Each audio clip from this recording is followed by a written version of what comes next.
Today we're going to check out the world's smallest DJI drone with GPS on board, under 250 grams.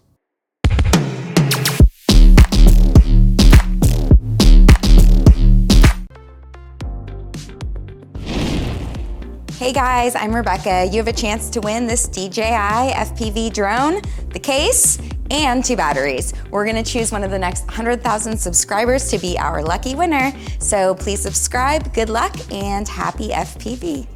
What's up guys? Today's review is all about 4K video under 250 grams with GPS on board. This is the new Flywoo Cinerace 20. It has a micro GPS on the front, just above that 4K DJI camera. Full on LEDs that work on a switch, which I love. This is super cool. You can turn these on and off by Betaflight setup, and it works with full out GPS. So if you want to do some cinema flying or cinema filming or at a distance and you want to get way out there, it also has ELRS on board. It's working with my Zorro radio today, and we're going to test it indoors and outdoors for you. We're going to fly it around inside. I'm going to show you what the tune looks like on here. I'm going to show you some DJI video, and we're going to go outside in the backyard, and I'm going to show you how this will cinema and flip and roll in acro mode as well. So let's go ahead and fire it up with a 4S 750 milliamp battery. Should get us about 8 minutes flight time. First we'll do the flight test.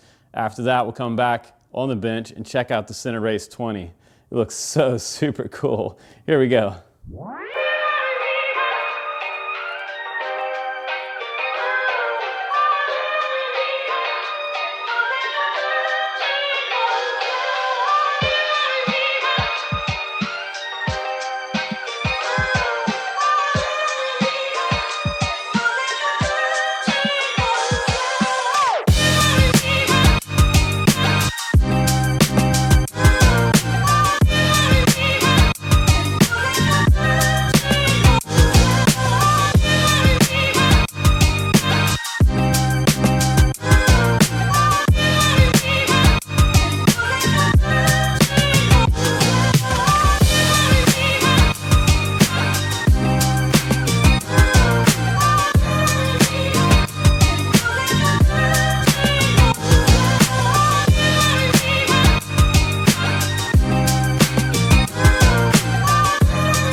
The new Cinerace weighs in at 140 grams without a battery. With a 4S 750 on board, we're going to get a total takeoff weight of around 224 grams, still under the 250 gram weight limit.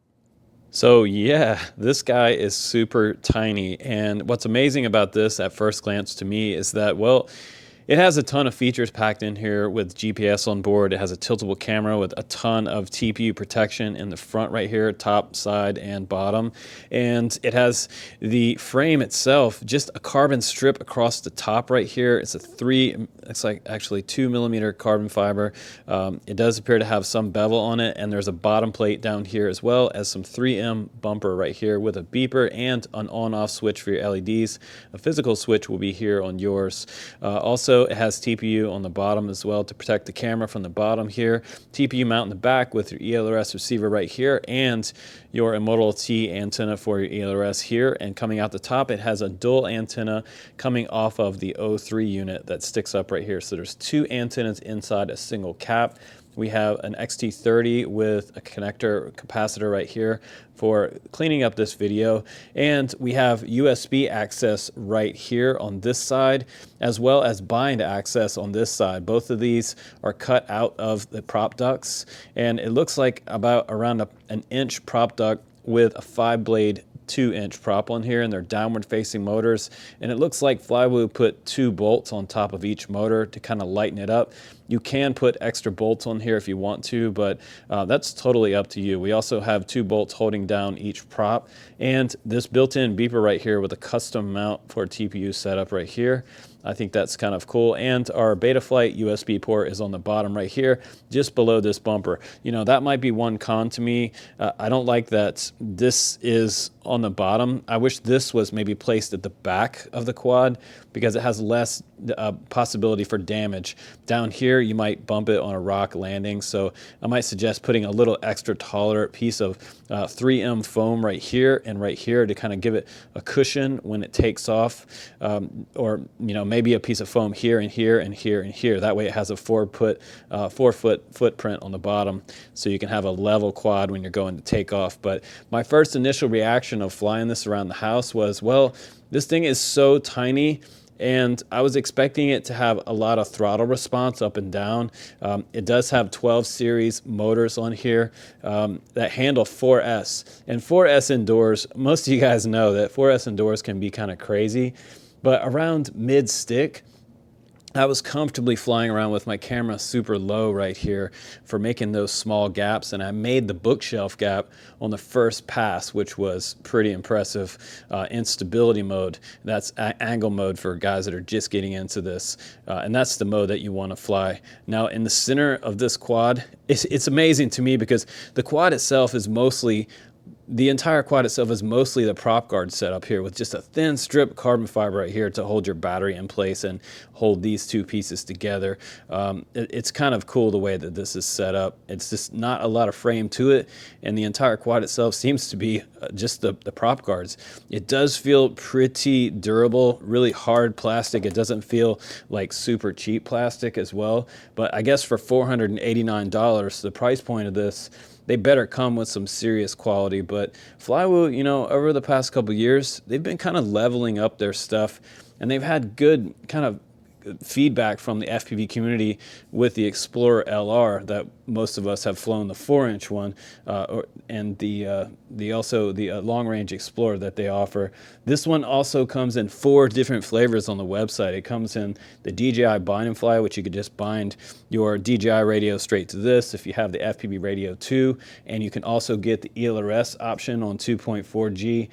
That bound right up with my Radio Master Zorro, which I love, and you can get the FR Sky RXSR receiver if you have something like a TX16S with 4-in-1 multi-protocol on board. And for guys that have TBS Crossfire, you can also get a TBS Crossfire version as well. So it's pretty much covering the full spectrum of the different radios out there. Now, Flywoo suggests that you guys use something like a 4S 450 milliamp for around 3 to 4 minute flight time. And I have some of those. They're super cheap. But what I would suggest is the 4S 750. I'm going to put some links down below for those. You can get 2 of those for about $35. And that way it'll get you about an 8-minute flight time on this quad. So one of the other things that I really liked was the LEDs on here. And let's just turn this radio on so you guys can see this. It is kind of cool. And once we plug this in, on a switch, I can now turn these on and off. So we'll just spin this around, and man, she's hard to see with those LEDs on, but check it out. If you don't want Karens to find you with their minivan, just flip that switch and that'll turn on and off. So I love that feature that they've added that right into the Betaflight setup. So it's already set up in there on a mode. All you have to do is activate a switch and you're pretty much ready to go with your LED on-off switch. I just think that's so cool. You can also fly this one without the GPS activated in beta flight if you want to. That way you don't have to worry about getting a full satellite count and locking the home point in. But if you're flying somewhere where you're flying range, make sure you lock the home point after about, I would say probably about a minute of waiting will get you upwards of like 30 satellites on this little tiny GPS. And this one loaded up within about a minute's time for me to get a home point lock. So that's pretty amazing. But if you're flying GPS, like I've talked to you guys before, please make sure that you make sure GPS rescue mode's on in beta flight, and you've bench tested it first and field tested it somewhere like a long dirt road or something like that, and fly it out past 150 meters until you activate GPS return to home. Inside that 150 meter point, it may drop to the ground. So that's why I suggest flying it down a road, somewhere you could go and find it on the side of the road or in a big open field, and make sure your beeper's active. But we also, we have the alarm on here, which is cool. That's built in. We have D51 props. We have the O3 antenna. The motors are NIN V2 1203 Pros, and those are 4850 kV, super, super tiny. This little carbon plate's looking pretty good here, and the GPS itself is the Goku GM10 Nano, which is pretty cool. This is the V3 version that's right on top in the front of the quad. No obstruction here for getting a satellite lock. But I was impressed that it was in the 135 gram territory for this drone, and just around 220. And there's no need to carry an action camera on this quad. So it's totally ready for flying 4K stabilized with Rocksteady DJI 2.0 on there. It will give you beautiful film. And I think anybody wanting to do real estate with this one, I've talked about some of these smaller ones before, that I would probably not use this one as a real estate drone, including like the CineHawk 20. A lot of people ask me about that one. I always referred something a little bigger, like the iFly Defender. That one makes a great real estate drone. But if you want to do serious, kind of cool pro work for small gaps and things like that, maybe through a nightclub, restaurant, or even an event, this would be an amazing thing to fly, because you can turn the LEDs on, and that way people can see it coming, and they can keep an eye on it when it's coming by. So it would be super safe in an indoor environment, or even kind of an outdoor environment if there's not a lot of wind. But the foam bumpers also are a nice addition to this. So it's so light that you're probably not going to get a lot of damage on it, because it's light and it has these nice sturdy prop guards on here. I think these are going to be stronger than the CineHawk 20 prop guards. So I think this one's probably going to be a good bet. And I said 3.5 minutes on the 450 battery. Flywoo's claiming that you can get over 5 minutes, but in my further testing, we'll find out the truth about that.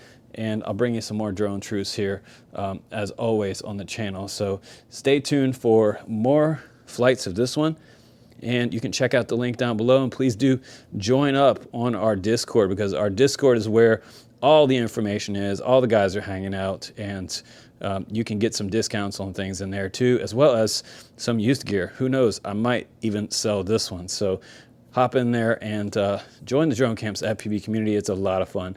Guys, I'm Justin Davis. Take care, and I will see you on the next review. This one was a ton of fun. I want to say thanks to Flywoo for sending us this one first. You got a first look right here on the Drone Camps channel. Guys, take care. I will see you on the next one.